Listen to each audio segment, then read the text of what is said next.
Have you ever been in an argument where the other person is clearly wrong? But no matter what evidence you provide, they just refuse to listen? You bring up facts, they ignore them. You raise your voice, they raise theirs. You walk away frustrated, they walk away convinced they won. Nobody changes their mind. Nobody learns anything. It's exhausting. Here's what most people don't understand. Winning a debate has nothing to do with who talks louder, who has more facts, or who can argue longer. Smart people know something different. They know that the most powerful tool in any debate isn't a statement. It's a question. Today, I'm going to show you 5 questions that intelligent people use to win debates without ever appearing aggressive, without raising their voice, and often without the other person even realizing what's happening. These questions are backed by psychology research from Harvard, Yale, MIT, and Stanford. And the beautiful thing? They work on everyone, including yourself. Let's dive in. The psychology behind questions.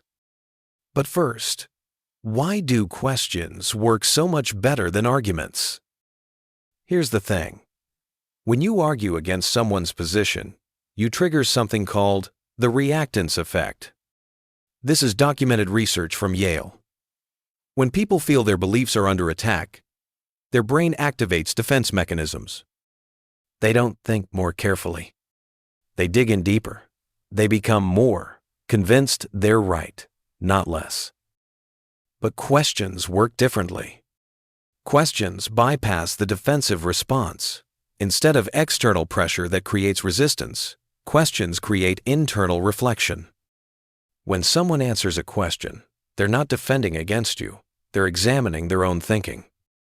And here's the key. When people convince themselves, it's far more powerful than when you try to convince them. There's also a strategic advantage. The person asking questions controls the conversation. You set the direction. You choose what gets examined. You guide them to discover contradictions on their own. Meanwhile, they think it's still their conversation. So let's look at the 5 questions that make this happen. Question 1. How do you know that's true? This is what I call the foundation destroyer. It forces people to examine the source and validity of their beliefs. And here's what's fascinating. Most people hold strong opinions they've never actually verified, beliefs they inherited from their family, absorbed from social media, or adopted from their friend group. Harvard research found that 78% of strongly held opinions lack any evidential foundation. Think about that. 3 out of 4 confident statements people make, they can't actually back them up. So when someone makes a bold claim, don't argue against it. Just ask, "That's interesting. How do you know that's true?" Then, stay silent. Let them answer. Here's what usually happens. They'll say something like, "Everyone knows that," or "It's obvious," or "I saw it online somewhere." Each of these responses reveals the same thing. Their belief isn't based on solid evidence or careful reasoning. It's based on repetition and familiarity. Let me give you an example. Your friend says, "AI is going to take all our jobs within 5 years." You respond, "That's concerning. How do you know that's true?" "Well, everyone's talking about it. I've seen articles." But what specific evidence convinced you? What data did you actually look at? "I guess. I haven't really looked at data myself." And there it is. They just realized they're repeating something they heard, not something they know. You didn't argue. You didn't present counter-evidence. You just asked them to examine their own foundation. And it crumbled on its own. An advanced variation of this question: what would have to be true for that statement to be false? This forces them to think about conditions they've never considered. Question 2. What assumptions are you making? Every argument, every position, every belief rests on hidden assumptions. Unstated beliefs that people take for granted without realizing it. This question forces those assumptions into the light. And once exposed, assumptions stop feeling like facts and start feeling like hypotheses. Research from MIT in cognitive science shows that assumptions feel like reality until they're questioned. The moment someone has to articulate their assumptions out loud, those assumptions lose their invisible power. Here's an example. Your colleague says, "We need to hire more experienced people." You ask, "What assumptions are you making about experience and performance?" "Well, I assume that experience equals competence, that people with track records will perform better, that past success predicts future success." Are those assumptions always accurate? Can you think of exceptions? Actually, now that you mention it, we've had experienced hires who really struggled, and we've had young hires with no experience who became our best performers. See what happened? You didn't argue that experience doesn't matter. You just asked them to name their assumptions. And once they named them, they could see the exceptions themselves. Most people have never examined the invisible scaffolding holding up their beliefs. This question makes that scaffolding visible, and often it's not as sturdy as they thought. Question 3. What evidence would change your mind? This is the intellectual honesty test. And it's brilliant because it separates people who are genuinely reasoning from people who are just rationalizing a pre-decided conclusion. Stanford researchers found that open-minded people can always answer this question. They can tell you what evidence would convince them they're wrong. But closed-minded people? They get defensive. They say things like, "Nothing would change my mind," or "It's just obvious."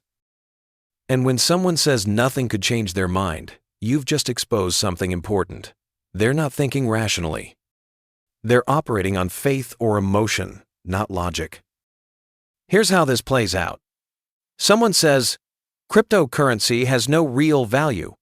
It's just a scam." You ask, what evidence would convince you that crypto could have legitimate value? Nothing. It's obviously a bubble that's going to burst. So no evidence could ever change your view on this? Pause.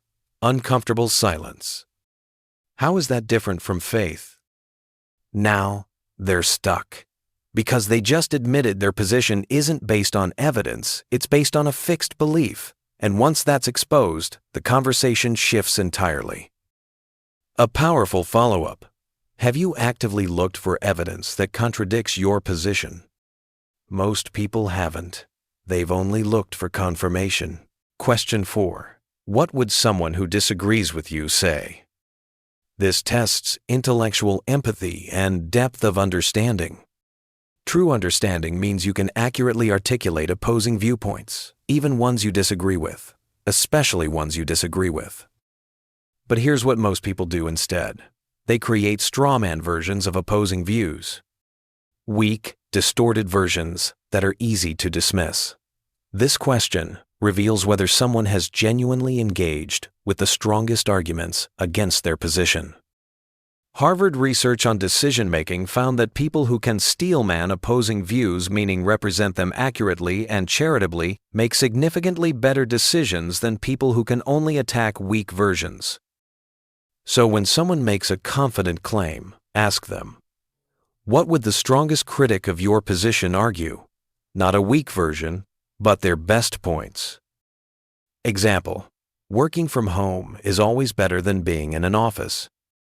You ask, what would the strongest advocate for office work argue?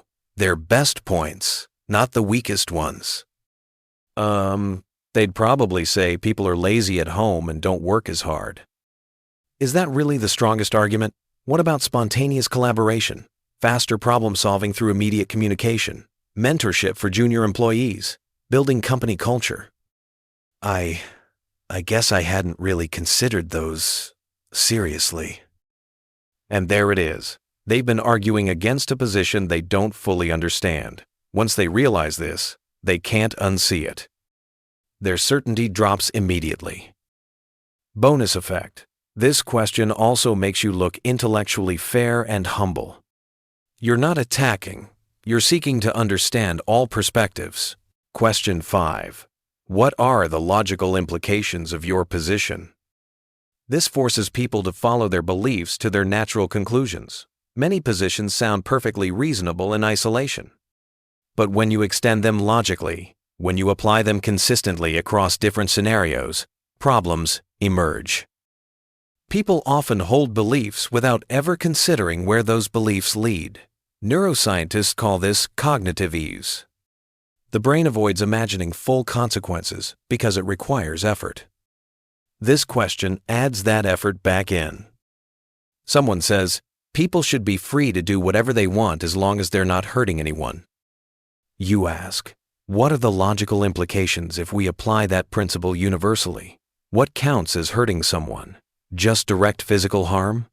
What about indirect harm, future harm, psychological harm, harm to communities or the environment?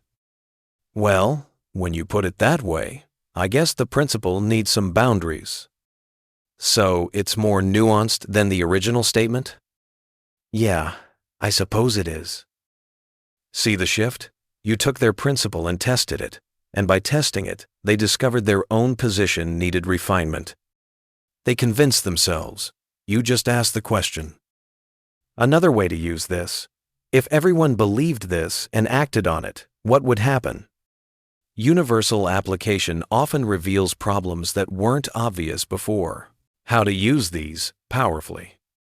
Now, here's what separates intelligent people from everyone else. They use these questions on themselves first. Before you enter any debate, before you argue any position, run through these 5 questions about your own beliefs. How do I know this is true? What assumptions am I making? What evidence would change my mind? What would my smartest critic say? What are the full implications of my position? This does 3 things. First, it makes you intellectually credible. You've done the work others skip. Second, it models the behavior you want from others. And third, it actually improves your thinking. You might discover you were wrong about something. And that's good. That's growth. When you use all 5 questions in sequence, you create what I call a complete examination framework. Question 1 tests their evidence. Question 2 exposes their assumptions. Question 3 tests their openness. Question 4 tests their understanding. Question 5 tests their consistency. But you need to know when not to use these questions. Don't use them when someone is emotional or in crisis. Empathy comes first, logic comes later. Don't use them in close relationships where trust matters more than being right about everything. Don't use them with bad faith actors who just want to fight, not think. And don't use them when immediate action is more important than perfect analysis. Use these questions when both people genuinely want truth, when the topic actually matters, when there's mutual respect.